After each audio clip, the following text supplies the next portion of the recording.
నేను తప్పు చేయలేదు, ఆయన నేను చేయలేడు, ఆయన ఎన్ని రకాలుగా కక్ష సాధింపు ప్రయత్నం చేసినా ఏమీ సాధించలేడు, శోధించలేడు. మీరు దయచేసి రైతుల సబ్జెక్టు మాత్రమే మాట్లాడండి అని ఉదయం నుంచి నన్ను కలిసిన ప్రతి నాయకుడికి నేను చెప్తా వచ్చిన. పార్టీ నిర్మాణం మీద దృష్టి పెట్టండి, 6 గ్యారంటీల అమలులో ప్రభుత్వం ఫెయిల్ అయిన విధానం మీద దృష్టి పెట్టండి.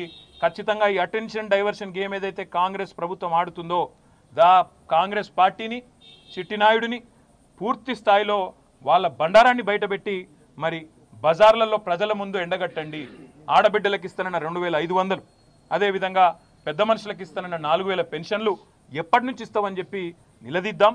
ఆ దిశగా కార్యాచరణ చేద్దాం తప్ప ఏ రకంగా కూడా పొరపాటున కూడా ఏ రకంగా కూడా ఈ కేసు విషయంలో మీడియా హడావుడికో చిట్టినాయుడు గారి లీకులకో ఆగం కాకండి. ఈ మీడియా వాళ్ళు మీ బాధ నేను అర్థం చేసుకోగలుగుతా. 24 గంటల న్యూస్ ఛానళ్ళు మీరు నడపాలి, అది గిర్రగిర్ర తిరగాలి, ప్రతి నిమిషం కొత్తదనం కావాలి. ఇక అవన్నీ తప్పదు, మీ బాధ నేను అర్థం చేసుకోగలుగుతా, మీ తప్పు కాదు. కాకపోతే నేను మీతో ప్రార్థించేది కూడా దయచేసి ఈ కేసు విషయంలో చూపెట్టే ఇంట్రెస్టు ఆ రైతుల బాధ గురించి చూపెట్టండి. ఈ కేసు విషయంలో చూపెట్టే ఇంట్రెస్టు ప్రజల బాధలు, హైడ్రా బాధితులు, మూసీ బాధితులు వాళ్ళే కూడా చూపెట్టండి. దయచేసి వాళ్ళ బాధలు కూడా చెప్పండి. 6 గ్యారంటీలు ఫెయిల్ అయ్యి సంవత్సరం తర్వాత అటెన్షన్ డైవర్షన్ కోసం పడుతున్న పాటల గురించి కూడా అప్పుడప్పుడు వాళ్ళు చేస్తున్న ఫీట్ల గురించి కూడా చెప్పండి. ఆత్మహత్యలు చేసుకుంటున్న ఆటో డ్రైవర్లు, చనిపోతున్న నేతన్నలు వాళ్ళ గురించి కూడా చెప్పండి.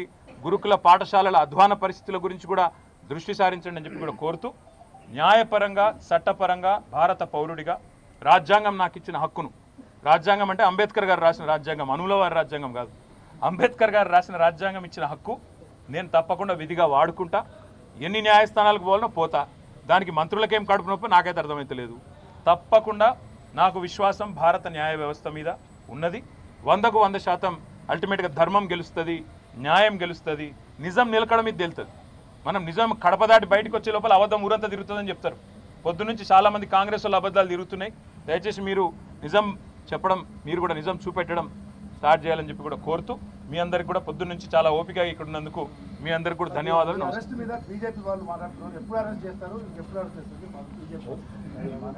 నేనేమంటున్నా అంటే అది మీరు బీజేపీ కాంగ్రెస్ వేరని మీరు అనుకుంటున్నాము, నేను అనుకుంటలేను. ఇక్కడ బీజేపీయే రక్షణ కవచం లాగా కాంగ్రెస్కు పనిచేస్తున్నది. బీజేపీ కాంగ్రెస్ ఏ టీము బి టీము, ఎవరు ఏ బి టీమో మాకు తెలియదు. కానీ ఇవాళ మొత్తం ఇట్లా అలుముకొని ఒకరినొకరు మంచిగా పెనవేసుకున్న బంధంతో కలిసి పనిచేస్తున్నారు. ఆయన కేసు పెడతాడు, ఇక్కడికి వెళ్ళి కాకిరి బీకిరిలో వీళ్ళు స్టార్ట్ చేస్తారు.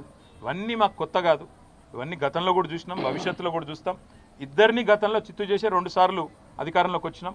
భవిష్యత్తులో కూడా ప్రజల ఆశీర్వాదంతో, ప్రజల దయతో కేసులు ఎదుర్కొంటాం. న్యాయ వ్యవస్థ ద్వారా ప్రజాక్షేత్రంలో ఈ 2 పార్టీలను కూడా ఎదుర్కొంటాం. Thank you.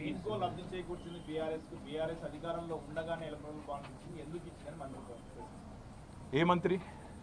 బాంబులేటి గారా? బాంబులేటి గారు వారికి ఒకటి చెప్తా ఉన్నా నేను. ఎలక్టరల్ బాండ్స్ విషయంలో పాపం శ్రీనన్న ఆనాడు మా పార్టీలో ఉన్నట్టున్నాడు. ఎలక్టరల్ బాండ్స్ విషయంలో పొంగులేటి శ్రీనివాసరెడ్డి గారికి నేను ఒక సూటి ప్రశ్న అడుగుతున్నా. మొన్న మీరు మెగా కృష్ణారెడ్డి ఇద్దరూ కలిసి కొడంగల్ లిఫ్ట్ ఇరిగేషన్ ప్రాజెక్టు 4600 కోట్ల ప్రాజెక్టు కేకు కోసుకున్నట్టు ఇద్దరు చెరో ప్యాకేజ్ పంచుకున్నారు. మరి మెగా ఇంజనీరింగ్ అనే సంస్థ కాంగ్రెస్ పార్టీకి 22లో 23లో 100 కోట్ల రూపాయలు ఇచ్చింది ఎలక్ట్రల్ బాండ్స్ రూపంలో. మరి ఇవాళ నేనంటే ఇది క్విట్ ప్రో కో.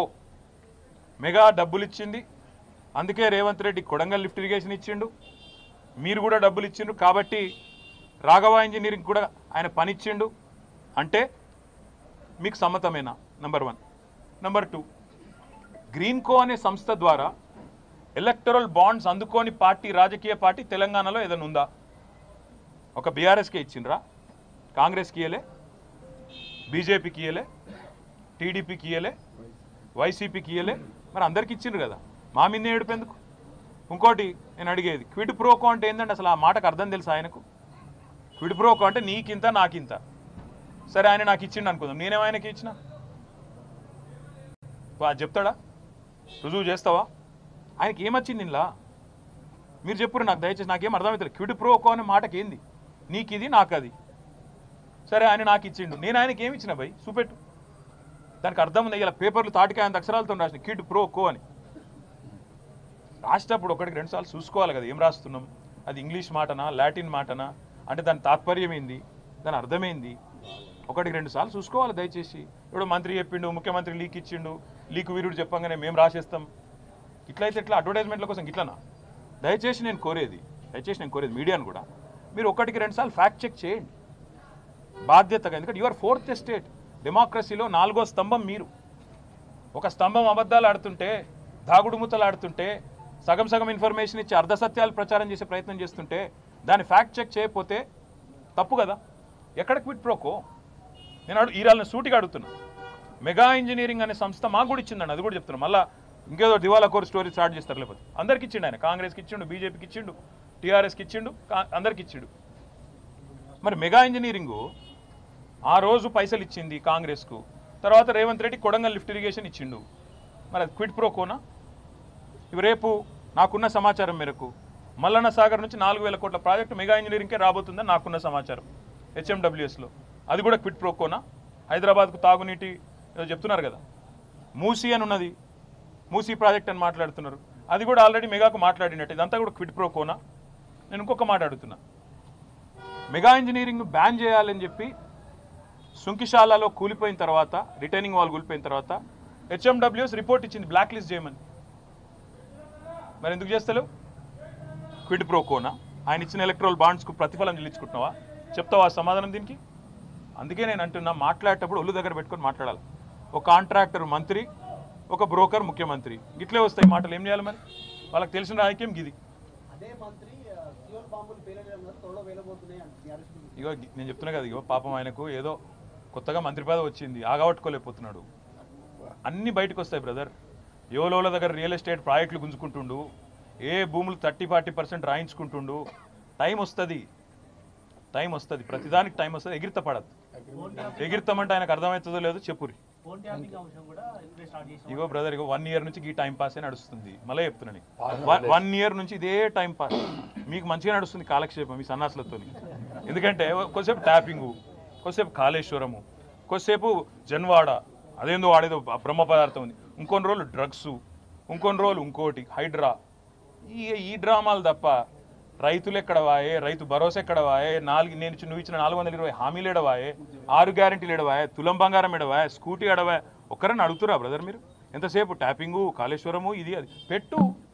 మాకు ఇంకోటి కూడా తెలుసు బ్రదర్, ఇది ఆరంభం మాత్రమే. మా మీద కూడా కేసులకు ఇంకా 4 ఏళ్ళ చాలుంటాయి. మాకు కూడా తెలుసు అది. ఇంకా 4 ఏళ్ళ చాలుంటాయి. అన్ని ఎదుర్కొంటాం. అన్నిటికీ ఇవాళ రక్షణ కవచంలాగా ఈ దేశంలో న్యాయ వ్యవస్థ ఉంది. ఇట్లాంటి దుర్మార్గుల పన్నాగాలను అడ్డుకోవడానికి నాకు భారత రాజ్యాంగం ఒక పౌరుడిగా అంబేద్కర్ గారు అందించిన హక్కు న్యాయ వ్యవస్థ. తప్పకుండా న్యాయ వ్యవస్థ మీద మాకు గౌరవం ఉంది, సంపూర్ణమైన విశ్వాసం ఉంది. అక్కడే న్యాయ పోరాటం చేస్తాం.